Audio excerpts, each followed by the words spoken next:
Good morning, good afternoon, and good evening. Welcome to this recording about the equivalence mechanism revision with the occasion of the public consultation. My name is Helka Buitrago. I am Director of Programs and Corporate Partnerships with the Global Coffee Platform, and I'm going to be here today with Amy Rosillo, who's partnered at Seed Consulting, and she's been supporting GCP in the changes to the equivalence mechanism.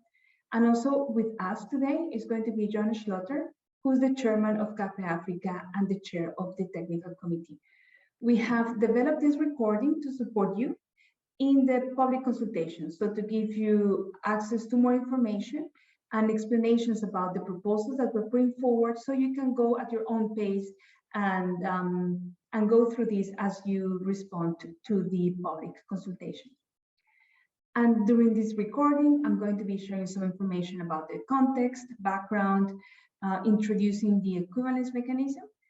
Then I'm going to be talking about the public consultation and what other documents do you have accessible for this as support. Then we're going to explain the key changes at a high level. And then I'm going to be closing with next steps. And before diving into the content of the equivalence mechanism, let me say a couple of words to explain how does this work sit within the Global Coffee Platform. We have just released our new strategy, GCP 2.0, that has a goal of transformational change for 1 million plus coffee farmers by 2030. And this strategy has two pillars. One pillar that is centering on the work that we do with the country platforms, and another pillar is the work that we do at global level. The equivalence mechanism sits within this global pillar. So one of the important elements of this pillar is the Coffee Sustainability Reference Code. Many of you may be familiar with it, and you may have also participated in the last year in the consultation and in the process of revision of the Coffee Sustainability Reference Code. This reference code is a sector-wide agreement about what are baseline practices for sustainability. It has different applications, and one important application is through the equivalence mechanism. The equivalence mechanism is a framework in which GCP then assesses schemes and develops some guidance to assess which ones can be considered equivalent to the Coffee Sustainability Reference Code. That was basically the topic of this consultation. Then, from those schemes that are considered equivalent, we also invite roasters and retailers to declare from all the purchases that they do, which one actually follow at production level the sustainability practices, based on sustainability practices. And we produce a report every year showing the progress. Then at origin level, in the producing countries, the Coffee Sustainability Reference Code also is a key element to develop and update the national sustainability curricula, which are also a fundamental piece for the extension services. So in terms of implementation, you see that through the extension services at the local level, but also through the implementation of global programs developed by actors that have operations in different countries, we see all these interconnected elements as important instruments to support the uptake of baseline sustainability practices, but also the demand for them. But what is then this equivalence mechanism? So as I said, it's a framework. It's basically some lenses through which we assess schemes. These schemes can be initiatives, programs developed by countries, by the public sector, civil society, or NGOs, or also by the private sector. And then it has basically two elements. We assess sustainability criteria, basically which are the principles and the practices they promote. And on this element is basically the Coffee Sustainability Reference Code. But we also assess how they are implemented. This is what we call the operational criteria. And in this case, we try to really develop operational criteria that then make that these codes are implemented in a way that is credible and that is effective. Those schemes that meet this sustainability criteria, the Coffee Sustainability Reference Code, And these operational criteria, then GCP recognized them as equivalent to the, until now, baseline coffee code, which is the previous name of the coffee sustainability reference code. But in the future, we are going to be, once the publication of the equivalence mechanism is done, against the coffee sustainability reference code. This work has started around 2016. We had a first version of the equivalence mechanism that we call 1.1, in which basically we took all the very well established voluntary certification systems that were already in place and assessed them against a set of sustainability criteria, at that point the baseline coffee code and the operational criteria. Here you have the list of schemes that were recognized in this first round. And after then 2016 and then around 2020, we have seen that in the sector there has been a lot of innovation and responses to address sustainability challenges, not only by the public sector, but also by the private actors. So in an effort to recognize these innovations and also that this framework responds to the needs and also the opportunities that are now in the sector, we adapted the equivalence mechanism 1.2 to be able to reflect then schemes that also were present in the coffee sustainability landscape. And here you have the set of schemes that have been recognized.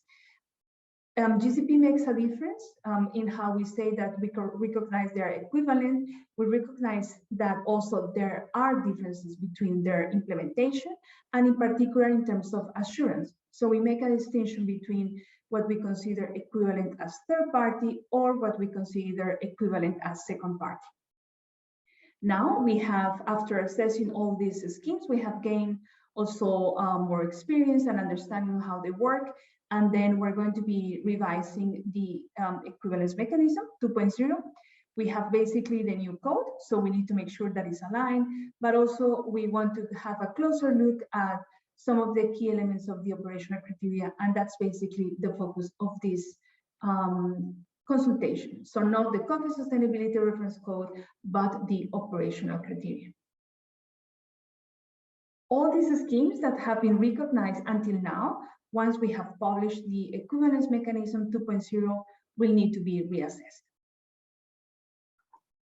John, now that we have heard about how this work fits in the other work of the Global Coffee Platform and what is the equivalence mechanism and the evolution that it has had until date, why don't you tell us a little bit about why are we doing this revision now and what are the objectives? Thank you, Helga. It's the revision of the equivalence mechanism follows on from the revision of the baseline coffee code, which we completed in 2021. And I hope that you have been well informed about that. It is now called the Coffee Sustainability Reference Code. And hopefully you would have looked at that with our new 12 principles. It largely reflects the old code, but we have added a few parts to it. We've tried to make it better adapted to the present coffee environment and particularly the sustainability work that is going on in the field. We had very good input and participation across the sector as we did that code revision. And the equivalence mechanism now needs to be revised to be aligned with this new code and to make it more usable for the different schemes which want to be evaluated as being equivalent to the reference code. So the equivalence mechanism is all about the operational criteria and seeing whether these actually match up in the different schemes with the reference code and the operational criteria which are expected and needed in order to be able to sustain a sustainable momentum and move towards that continuous improvement which we are all seeking. It hopefully will make it easier for people to use the sustainable reference code and for people to evaluate their schemes. And one of the reasons that we are doing it is also to explore whether ITC can have some role in the future with the implementation of the equivalence mechanism. John, you are the chair of the technical committee. So why don't you tell us a little bit about what's the role of the committee in this revision and which other governance bodies or any other bodies are involved? The technical committee comes under the board and reports to the board of the Global Coffee Platform, and was responsible for handling the revision of the baseline coffee code to become the Coffee Sustainability Reference Code. And because this equivalence mechanism involves, and the revision of the code, in fact, involved many different actors along the supply chain, the board thought it would be a good idea, as we did in the technical committee, to involve actors from all along the supply chain, particularly the roasting industry, the trade, and the NGOs, the civil society. So we constituted a technical a task force, the advisory task force, to work with the technical committee, which could then provide input into the different areas that affected their part of the business, so that both the revision of the code and now the revision of the equivalence mechanism actually was fit for purpose. So while the technical committee is responsible to the board, the technical committee actually relies on the secretariat of GCP, and we're very grateful to the work that Helga, the deputy director, has been doing on this with her experience from Colombia and in the Fair Trade Organization. She's got a lot of experience dealing with standards, dealing with farmer issues and coffee in particular. And also our consultant, Amy Russillo, who is familiar with a number of different commodity value chains and sustainability issues in particular. So the technical committee, working with the task force, working with the secretariat, has developed the draft. When the draft is finalized after consultation, we will present, when the technical committee is satisfied, we will present it to the board, and hopefully the board will approve it. Thank you, John. And when did this work started, and when do you think it's going to be finalized? We were asked last October in 2021 by the board to develop the terms of reference for the revision of the equivalence mechanism. That was after the approval of the revised reference code. And so the research and assessment was done in November, December. We started working on the draft in January, February. And we've had several meetings of the technical committee with the advisory task force. And we've now got to the point of this consultation, where we can put before you our first draft, which we hope you will find both intelligible and useful. And we really rely on you now to give us the feedback which we need in order to be able to adapt it and make sure we've got this in a situation which actually is fit for purpose. I think the principal way that we will get that feedback with this consultation is through the survey, which is an online survey. Please do fill that in, because we really need your input. We really need your feedback. Once the thing is revised, it will be much more difficult to change it afterwards. So here we are in March. The consultation will last till the 20th of April. And then we will go on through May and early June in finalizing the draft with the task force and technical committee together with the secretariat. Once that is finalized, we will present it to the board in July, and we hope that they will approve it. And once approved, that will then in Q3, Q4 2022 become the new equivalence basis for the Coffee Sustainability Reference Code. Thank you.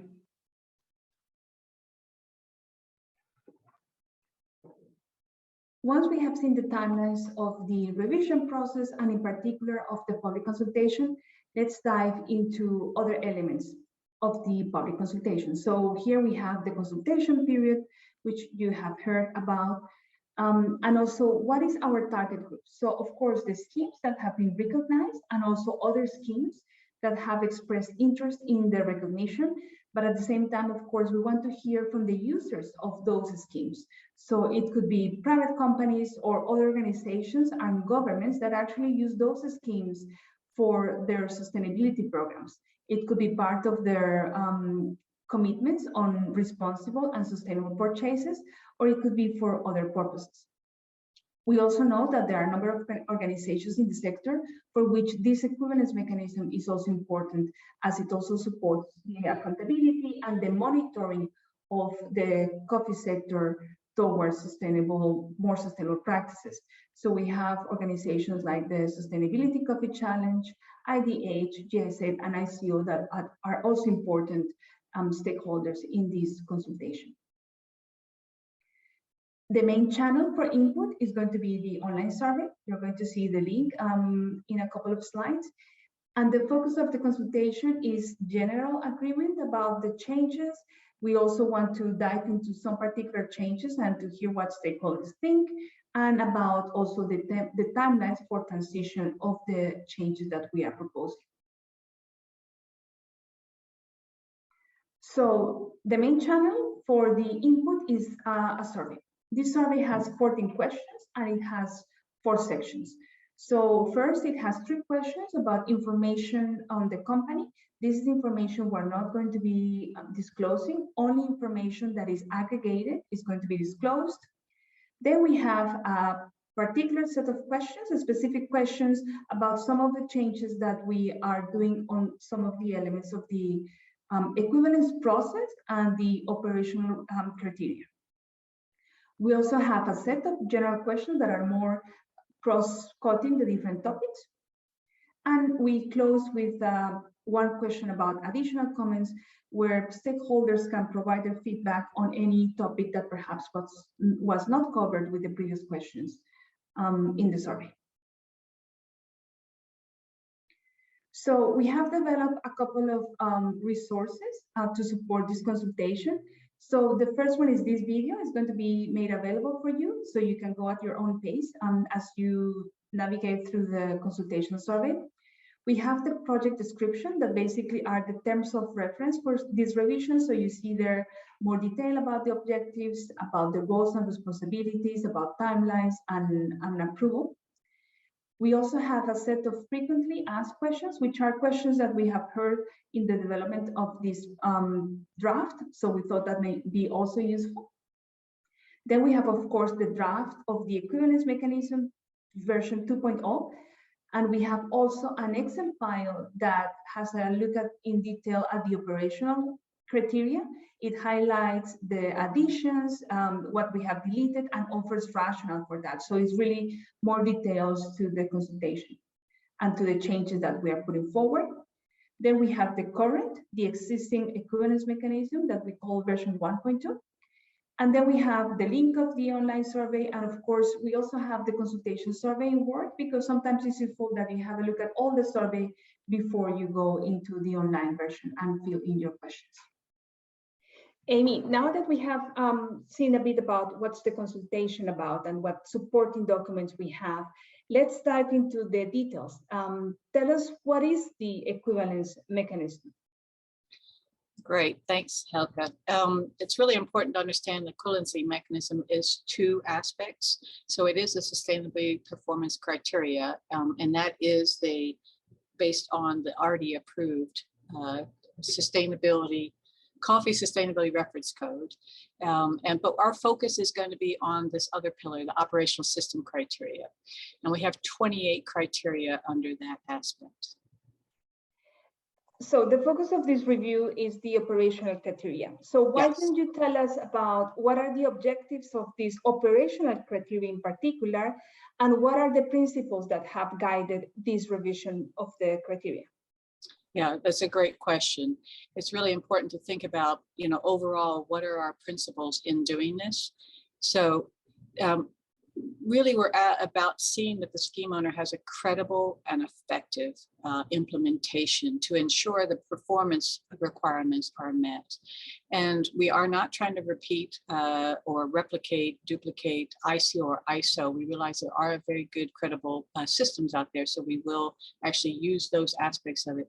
For the GCP equivalency mechanism, the basic principles for baseline sustainability and credibility are around inclusiveness. This is really important in having a level playing field.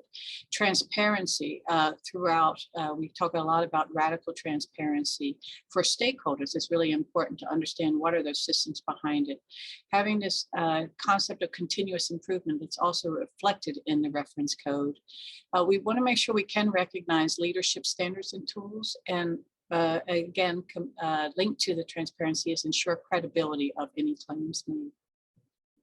And so how was this draft that is now for public consultation developed?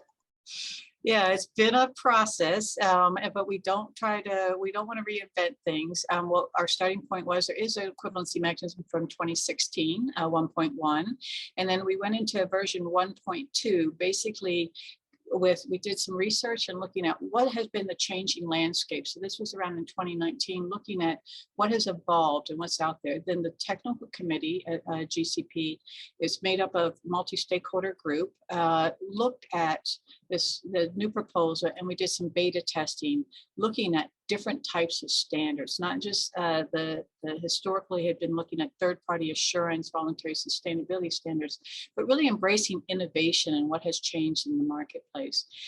We use that learning to understand what wasn't well understood, what was hard to apply from a third-party system to a second-party assurance system. We obviously do not want to reinvent things, so we reviewed existing frameworks for inspiration. This included the ISO codes of good practice. KDP was also supplied their benchmark framework for us to use and to learn from. We also use the GIZ, the German aid agency, their sustainability standards comparison tool. They use that for public procurement and also for benchmarking consumer-facing labels. That's undergone extensive public consultation, so we could use that to inspire and to build upon. Also, the consumer goods forum has also their own benchmark, so we use that as well. And then we did a lot of rounds internally to align and streamline them. Yes, and the result is that we have now in the operational criteria, we have these 5 sections. So governance, standards, assurance, data, and claims. Some of them are new compared to this version, although they were there in the first version of the equivalence mechanism. And if you see this table, then you see a bit the overview, and also helps the users of the operational criteria and this equivalence mechanism to identify which are the new requirements. So now we're going to dive into the details and try to give a bit of an idea of what are the changes that we are proposing in these operational criteria. So Amy, why don't you explain to us the format that we're going to use for the explanation of these changes? Great. Yeah, so it is, as you get into the nitty gritty, we don't want people to get too lost. So what we want to do is first say, what was our structure? And we took from those 5 different topics, the governance, standards, assurance, data, and claims. And we created the goal statement. What's the purpose of that? What do we want? What's that desired outcome around governance? What do we want to see? What does credible look like? So those are at the very top. That's always kind of our orientation. Then we have a set of different requirements that are there under those. For example, transparency might be one, and then the different requirements that would be there. Then we have a section that we identified that was moved to another part of the equivalency mechanism. And it might have been, it was important, but we felt it went better logically with another section. So the concept wasn't lost, but it was moved somewhere else. And then we did delete some requirements. Those were basically ones where we really said, is this a differentiator for credibility? Does it add value? We don't want to just add requirements and place a burden on schemes to just have tick boxes. We really feel like it's important to set what is that baseline and what is a differentiator. Great, so now we can dive into the different changes, and then I'll give the floor to you. Yeah, so be patient. We're going to go through 5 of these. We won't go through, read all these details. This is also, you can find in the equivalency mechanism document, also in the surveys. So the details are there, but you can also just pause the recording if you want and kind of study this. But on governance, we really want to ensure that it's inclusive and transparent. This is really important for accountability. Also that level playing field as we're talking about, and having effectiveness. So this is all around credibility around governance. So we have in governance, we did not have any in the 1.2. So these are all new ones. And it's around around being transparent about what are your objectives and strategies, basically your theory of change. How are decisions made, particularly about standard setting and the assurance, not all decisions, but about those processes. Also about having a complaints and appeals mechanism. This is increasingly important with due diligence legislation, and we know it's an important mechanism. So it's kind of an expected minimum baseline. We did move the question that was in an earlier version about legal entity, and that's in an application. Basically, that's kind of an eligibility that needs to be a legal entity or that has a connection with a legal entity. What we did delete was around key stakeholders that have opportunities to engage and participate in the governance of the scheme, mostly because we were finding particularly as we went to second parties that had a whole host of other activities that we wanted to focus on, that they had opportunities in the standard setting, which is there under the transparency, but not necessarily just overall. So we felt it did not add value. But you can comment on that in the public consultation on any of these changes. So let's go to the next one on standards. This is also one that was not in the version 1.2, but was in the 1.1. And really we are around having, again, that it's relevant and transparent. You'll hear transparency a lot in this. And the other part around standard setting, it needs to reflect a balance of stakeholder interests.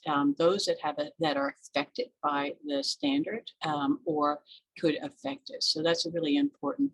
So we have those around transparency, stakeholder engagement, and consistent interpretation. What we did delete was about being reviewed on a regular basis. We felt that didn't add value because you're going to have to be relevant, and the equivalency mechanism also will be updated regularly, and that means that your standard will need to be adjusting to that as well if you want to continue to be recognized. So we didn't feel like saying 5 years was something that was new. All of the schemes that we've worked with have been regularly updating based on new technology, what's new issues that have come out in the field. So did not add value. Finding that having documented public consultation and having a public report, very few people are actually using that. We've consulted on these with other standards and got input from ISO, et cetera. So these are ones that we felt like weren't a differentiator. And then the part about in the standard addressing the key sustainability hotspots, we felt like that was also not necessarily adding value because you all are already all doing that. And so again, it's not a differentiator, you are doing that, and it's going back to in your theory of change. So we've got assurance next. Assurance is kind of a long one, so I won't go through all the details here, but again, let's think about the goal, what we're trying to achieve, and having that documented methodology. So it's really making sure you have those systems there.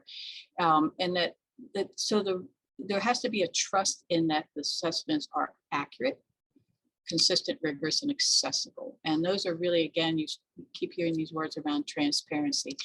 The assurance is assuring someone of something, and so they need to trust that system. So that's a really high level goal that we have.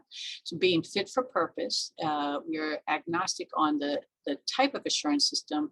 It needs to be fit for purpose. There needs to be documented assessment methodology. What is new is ensuring that you are looking at the performance of the assurance providers as well, making sure that they are competent. Next slide. So again, there's most of these are still, they were in the older version, so they're not new. I'll focus on just the one that's new here is the exceptions. This is, again, finding that it's important. We do know there will be sometimes nonconformities found. So what's important is does the scheme have a procedure to address that, and making sure how do they do that, and having time-bound plans for those. So we're not saying that you can't have exceptions, but mostly that there's a procedure for doing that, and then it's robust and credible with monitoring and follow-up. Go to the next slide. So what we did move to other sections was, again, for logic, moved a few things from governance over to data, or reframed something that was under data, just because we felt like under assurance it had a better fit under another topic, and then deleted the procedures to identify the risk and create plans, because this is actually integrated into another requirement. The concepts of this, so we felt that was captured there. That having a requirement on having a list of your entities available to relevant stakeholders or publicly, all of you are managing that. So we did not feel like this was a differentiator.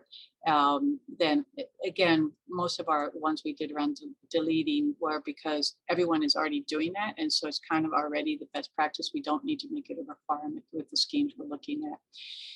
And then looking at the audit reports, again, these are all things that we felt that were already being done by robust schemes that are within this, applying for the equivalency mechanism.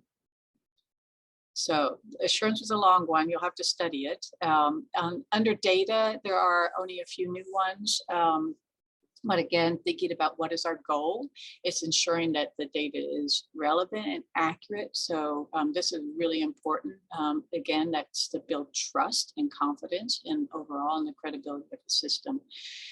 Most of these are the same. What we have included now is a new one, and it's somewhat of adaptation of the requirements that we had in there before, but that were not as well understood. And so this is really, first of all, making sure that you have some key performance indicators and that you are tracking those to understand the results of your system. So this is not the key performance indicators of the farm, this is of your system, and that you have a monitoring and evaluation program. And so the idea is that publicly reporting on your progress on those key performance indicators. So that's the part that's new. I think this is just kind of expected, and we are seeing it as well in a lot of the legislative, what's becoming mandatory now, some of this reporting. So we don't feel like this is out of step. This is actually going to be helpful for those organizations that are not yet doing this, but they need to step up to that. We did delete the one on having common indicators. Most of the organizations are already doing that. They're doing references to the SDGs and such, so it wasn't a differentiator. And every organization is already keeping basic data on the farm, so this was not a differentiator either. So we just have one more to get through on claims. And appreciate the patience. This is the nitty-gritty part on getting into the requirements. So on claims, again, it's always important to think, what are we trying to achieve? What does a credible system look like? And we really are saying that it's where a scheme owner is managing their data, again, being accurate. This is to have trust, for monitoring the performance and impact, which we were already looking at in having a monitoring evaluation system. None of these have actually changed from our version 1.2. What we have done is improved, are working to improve the guidance based on the interpretation and the understanding for the different organizations. So these have kind of stayed the same for this next version, but improving some of the wording and as well as the guidance. So that's kind of a wrap up. Was anything not clear, Helga, you think we need to emphasize to the groups? I think it's good. And I think what is good is that the user you who are watching this recording can go back to recording. As Amy said, all this information is also in the document, in the draft of the Equivalence Mechanism 2.0 on the consultation survey, so you can go back. And of course, always happy to answer any questions you may have. So now that we have zoomed in, let's zoom out a little bit. So we said that the focus of this consultation is the operational requirements, but we are also asking questions on two particular topics that are relevant for the equivalence process. So we have the equivalence process has 3 stages: the application, the assessment, and the reporting to GCP. In the application, we have this general information and eligibility criteria. On the assessment is basically what Amy mentioned, the sustainability criteria, which are now the Coffee Sustainability Reference Code and the operational criteria. And we have the reporting to GCP. But when the scheme owner that wants to be recognized, or the scheme that wants to be recognized, they can choose which claim they would like to have from GCP. And we're making some changes there. And Amy, why don't you walk us through those changes? So I'm zooming back in really quickly. So bear with me. And this is a lot of text. So I want to just do some of the highlights because it is in, again, the overview document as well as in the survey. As part of the application, this is going to be actually already in the application phase, is defining and determining what is the equivalency mechanism recognition, the EM2 recognition claim to be made. And this is based on ISO and working with ISEAL. Now we have third-party assurance is the first one I'm going to talk about. So we're going to talk about first, second, and third-party assurance and the differences. And I think the third-party assurance is the one that is the least understood. And so we want to make sure that it's really clear what are the different elements of that. And the different elements are not and or, they're all and. So all of these elements must be met to be considered third-party assurance. And really the bottom line, again, consulting and really trying to think hard about this to make sure, again, being transparent, inclusive, level playing field, recognizing leadership standards, all of those principles that drive this, have to really ensure the impartiality of the assurance. That's one of the fundamental drivers. And so through third-party assurance, the way you do is independence, conflict of interest, etc. So the three aspects are, there's different levels. And so one is at the farm level, assuring that there's, again, for third-party assurance, that there's independence between the entity or the individual performing the audit at the farm level and the customer-supplier relationship, and there's free of any conflict of interest. So this is kind of that first level. Then there is that level of looking at whoever performed that audit, that individual or company that performed that audit at farm level is actually competent. And there's oversight of that and to ensure both effectiveness and impartiality. In an ISO world, this is usually referred to as accreditation. It doesn't need to be accredited. We just call it oversight. There's an oversight mechanism. So this is that second level where there is someone assuring the competency of the entity during the audit. So again, it can get quite complicated quite fast, but if you think of it at different levels, and this is done through ISO or through ISEAL, through what they would call an integrity program, and there's a short definition there. So this is really important that there's that second aspect of it. And the third aspect is that the scheme is not managed or owned by any of those different entities. So the certificate holder, audit firms, or the buyer. And this is a new one from being introduced. The first two were there before, but weren't always as clearly defined. And some examples are a scheme might use ISO 17065 accredited CBs against their scheme. So it's accredited against their own scheme. That is in a few instances. But they also can use, and the term is called proxy accreditation. I know it sounds a little new to some people, but it's basically you're using a CB that has ISO 17065, but not necessarily to your scheme. So they might be accredited to organic, for example, and you're using that mechanism. And that means they have a defined oversight integrity program, but it means they also cannot be, if you look back on number 3 here, they cannot be involved in the decision. They can't be managed or owned by the certificate holder, audit firm, or buyer. So those that we realized we had to tease out a lot of those nuances because there are a lot of innovation and a lot of new approaches. So I've spent more time on this approach to third party because I think it's really important to understand there are different nuances. So let's look at the second party. So basically, the second party is not, it doesn't fulfill all of those requirements up there that were in the third party that we just talked about. But basically, there is some related or interested party. It could be a buyer, a scheme owner, it could be field staff that is doing the actual evaluation or audit of the scheme's requirements at farm level.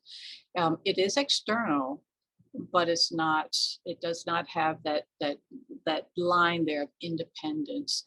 And so that's a really important part. And they're not those, because there's not the independence, there's not necessarily an integrity program or oversight by an independent body. Sometimes there could be, and we would welcome that. We think that's good to have some sort of oversight of that. But it needs to be, again, for third party, it needs to be all of those together. So, and there's some examples that are there. It could be that they are using 17065 accredited to their own scheme or other schemes, like we talked about in the previous third party. But they are actually making the decisions themselves. So there is not the independence of the certification decision, or they have some aspects that are not met in the third party. So we are seeing mixing of this with innovation, and we welcome that and we embrace that. But we need to have transparency for stakeholders. And the first party one is, I think, the most easiest to understand. And it's basically, it's an internal audit or a self-assessment audit. As you know, again, we're using ISO terms for this. It's not independently verified. So it's internal versus external. Second and third party are both external, and this is internal. They are very good. We welcome having first party assessments. They play an important role. It can help growers understand where there's gaps, where they need to make improvements. But again, it's important for around claims that there's transparency on this. So GCP is not making any value judgments on first, second, or third party. It's just having transparency on what they are and the claims that can be associated with those. Thank you, Amy. So let's zoom a bit out to talk about another element that is important about the equivalence process. So we saw its application, the assessment, and once the scheme has been recognized, it has a reporting element. We're also gathering input on the elements of the reporting. So here you have them. Basically, this recognition lasts for 3 years. And if there are changes to the equivalence mechanism, so for example, now if there's a change, all the schemes are reassessed, or if there are changes to the sustainability criteria, the coffee sustainability reference code, this may trigger an earlier reassessment. In terms of reporting, we would like to receive from the schemes any changes to their programs, to their schemes, either in terms of their sustainability requirements or in terms of the operational criteria. But also we would like to hear their plans for revision so we can also organize resources internally in case there are reassessments that are needed. We, of course, would like to hear from the schemes if there are significant changes to their scheme. So because depending on how fundamental those changes are, it may be triggering a reassessment. And then we're asking an annual report on key figures, not like number of farmers, female, male, number of smallholders, number of hectares, bags, and workers, either permanent or temporary. And then we also have a requirement on performance reporting that is, in any case, something that we, in the operational criteria, are proposing to be made public in any case. So I wanted to come back a moment to the set of questions, just to make a point about one of the general questions that we're asking. So we have heard today a lot, and Amy mentioned it a couple of times, about the importance of transparency. We have a question in which we list all the elements that we are requiring or proposing to require scheme owners to be made public. So you see that it spans across the different sections of the operational criteria, like governance, standard setting, assurance, and data. So the question that we have to you is that if you feel that that is sufficient to have credible schemes and to have schemes that have the trust of the stakeholders. Here we welcome your input. and also ideas if you think that there's something that should be strengthened, or perhaps any of these elements you think that they're not sufficient to support the credibility and the trust on the schemes that are recognized. So we're coming to the end of this recording. Again, here, 14 questions that are separated in 4 sections. The meat is basically on the specific questions and the general questions. Here you see the link on our website where you find all the documents, and here you see all the documentation that we have prepared to support you in this consultation. So what are the next steps? So once we're going to be then supporting stakeholders, understanding the questions. If you have any question, please don't hesitate to get in touch with me. You have here my email address. So until April the 20th, we're going to be then having this public consultation. Here is also the link to the survey. After that, we're going to be then aggregating the information, understanding the feedback we have received. We will put forward a revised version to the technical committee and the advisory task force for their input, and including their changes, we're going to be then putting a final version for decision to the board in mid-July. Once, if they approve, then we will go to publication likely early in Q4. So we hope this has been a useful tool for you, and we really look forward to hearing what you think about the proposal for the changes in the equivalence mechanism. And thank you so much and have a good day.